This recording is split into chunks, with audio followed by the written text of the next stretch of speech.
warahmatullahi wabarakatuh. Siang hari ini saya sedang berada di Kabupaten Pariaman. Kebetulan siang hari ini saya sedang bersilaturahmi bertemu dengan salah satu YouTuber Sumatera Barat, Ajo Buset. Ini tempat tinggal beliau. Di bagian belakang dari tempat tinggal beliau kita bisa lihat masih banyak hamparan sawah luas, tanah pertanian.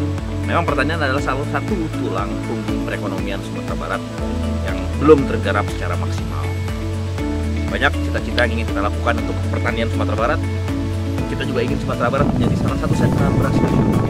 Kita juga ingin Sumatera Barat menjadi mandiri beras nasional. Insya Allah Sumatera Barat bisa kerjasama, kerja keras, program-program yang tepat untuk pembangunan di sektor pertanian. Sumatera Barat bisa mewujudkan hal-hal tersebut. Terima kasih. Assalamualaikum.